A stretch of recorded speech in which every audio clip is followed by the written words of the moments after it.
সবাই তো কষাই না, সবাই তো আর সেম হয় না।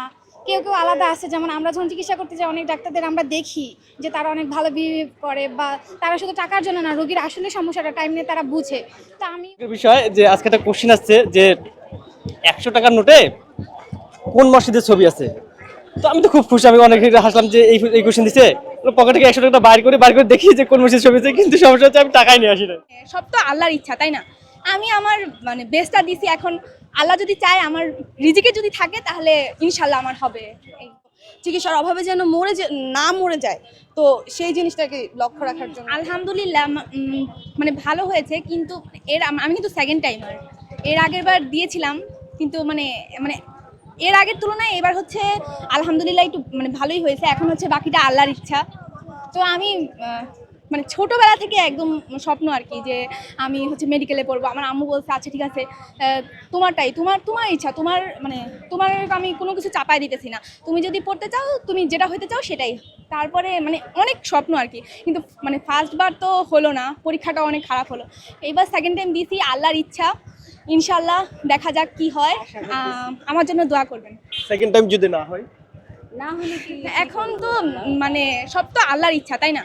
আমি আমার মানে বেস্টটা দিছি, এখন আল্লাহ যদি চায়, আমার রিজিকে যদি থাকে, তাহলে ইনশাল্লাহ আমার হবে। আলহামদুলিল্লাহ। যদিও আমি মানে মেডিকেল এক্সপিরিয়েন্স না, আমি ইঞ্জিনিয়ারিং এক্সপিরিয়েন্স, তবে কোশ্চেন আর ইজি করছে হয়তো। বই বলা যায় যে কোশ্চেন প্রায় 80% বই থেকে করছে, অর্থাৎ মেন বই থেকে অনেকভাবে করছে। আর বাইরে একটু শর্ট সিলেবাস থেকে কিছু করছে, তবে ওগুলো না পারলেও হতে পারে চান্স হতে পারে। তবে আমার সত্যি একটা দুর্ভাগ্যের বিষয় যে আজকে একটা কোশ্চেন আসছে যে 100 টাকার নোটে কোন মসজিদের ছবি আছে। তো আমি তো খুব খুশি, আমি অনেক হাসলাম যে এই কোশ্চেন দিছে। পকেট থেকে 100 টাকা বাইর করে দেখি যে কোন মসজিদের ছবি আছে, কিন্তু সমস্যা হচ্ছে আমি টাকাই নিয়ে আসি না। এটা হবে তারা মসজিদ। যারা আসছে তারা পকেট থেকে টাকা বাইর করে তো অ্যান্সার করছে, আর যারা আসেনি তারা তো এদের আমার মতো দুর্ভাগ্য। এই মানে ওই প্রশ্নের উত্তর আপনি পারেন না, ওটা আমি পারি নাই, বাকিগুলো করছি। তবে দেখা যাক কি হয়, আলহামদুলিল্লাহ। তবে পরীক্ষাটা মোটামুটি একটু গেছে আর কি, মোটামুটি পর্যায়ে গেছে। এখন বাকিটা আল্লাহ ভরসা, হলেও হতে পারে, না হলে যদি আমি মেডিকেল স্টুডেন্ট না, আমি ইঞ্জিনিয়ারিং স্টুডেন্ট। নাম হচ্ছে জাহিদ হাসান, আমি সৈয়দপুর সরকারি বিজ্ঞান কলেজ থেকে। জি, ফার্স্টলি বলবো কোশ্চেন অত হার্ডও হয়নি, অত ইজিও হয়নি। কোশ্চেন মোটামুটি ভালো হয়েছে আলহামদুলিল্লাহ। এখন বাকিটুকু আল্লাহর উপরে।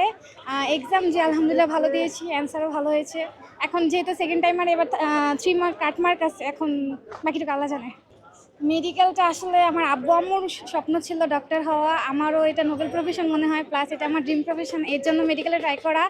আর এমনি মেডিকেল টোটালি ভালো লাগে। সবাই তো কষাই না, সবাই তো আর সেম হয় না। কেউ কেউ আলাদা আছে, যেমন আমরা যখন চিকিৎসা করতে যাই অনেক ডাক্তারদের আমরা দেখি যে তারা অনেক ভালো বিহেভ করে, বা তারা শুধু টাকার জন্য না, রোগীর আসলে সমস্যাটা টাইম নিয়ে তারা বুঝে। তো আমি ওইগুলো দেখেই ইন্সপায়ার হয়েছি। স্বপ্নটা কি শুধু নিজের জন্য নাকি মানুষের জন্য, মানুষের কল্যাণ? স্বপ্নটা প্রথমত আমার আব্বু আম্মুর জন্য, দ্বিতীয়ত মানুষের জন্য, নিজের জন্য না। ইনশাল্লাহ ডাক্তার হওয়ার পর তো মনে হয় আগে শপথ বাক্য পাঠ করানো হয়, তো এখানে বলা হয় যে এগুলো শপথ করানো হয়, তো ইনশাল্লাহ। আল্লাহর রহমতে পরীক্ষা ভালো হয়েছে, আর প্রত্যাশা করছি ভালো একটা ফল পাবো। আর বাকি সবটাই তো আল্লাহ ভরসা আর কি। ছোটবেলা থেকে তো মেডিকেল স্বপ্ন ছিল, এখন এটা যদি না হয় ভেঙে তো আর পড়া যাবে না। হয়তো বা দ্বিতীয়বার চেষ্টা করব, বা সামনে আরও অপরচুনিটি আছে, যেমন আর্ম ফোর্স মেডিকেল, ডেন্টাল। তো আশা করছি ওগুলোতে হবে বা কিছু এরকম। আচ্ছা, এত প্রফেশন থাকতে এই মেডিকেল প্রফেশন কেন বেছে নেওয়া? Thank you for asking that question. এত প্রফেশন থাকতে আসলে ডাক্তার এটা হওয়া নির্বাচন করার কারণ কি, এটার মাধ্যমে হয় কি আমরা মানুষের সেবা করতে পারি, যেটা আসলে মানে ছোটবেলা থেকে প্রত্যেকটা মানে আমরা যখন মানুষ হিসেবে বড় হই, তখন আমাদের কিন্তু প্রথম ইচ্ছাটা বা শিক্ষাটা এরকম হয় যে মানুষের জন্য কাজ করতে হবে, অন্যের জন্য নিজেকে গড়তে হবে। কারণ আমরা হচ্ছে সমাজে বাস করি, আর আশেপাশে এত মানুষ থাকে। আর সব থেকে বড় কথা কি, সবার তো আর অর্থনৈতিক দিক থেকে অত উন্নত না যে ওইভাবে ট্রিটমেন্ট নিতে পারবে বা কিছু। তো আমার দিক থেকে এই জিনিসটা সিলেক্ট করার রিজন এটাই যে আমি হয়তোবা ওই মানে অর্থনৈতিকভাবে যারা একটু কম, তাদের পাশে হয়তো বা দাঁড়াতে পারবো, চিকিৎসা দিতে পারবো। চিকিৎসার অভাবে যেন না মরে যায়, তো সেই জিনিসটাকে লক্ষ্য রাখার জন্য, এগুলোই মানুষের পাশে দাঁড়ানোর জন্য মূলত এই পেশাটা। পরীক্ষা আলহামদুলিল্লাহ ভালোই হয়েছে। কোশ্চেনের প্যাটার্নও হচ্ছে মানে আমার কাছে ভালো লাগছে পার্সোনাল ভাবে। এটা তো আর আমি দিচ্ছি আলহামদুলিল্লাহ, মোটামুটি আলহামদুলিল্লাহ ভালোই দিচ্ছি, আর বাকিটা হচ্ছে আল্লাহ জানে কি হবে না হবে।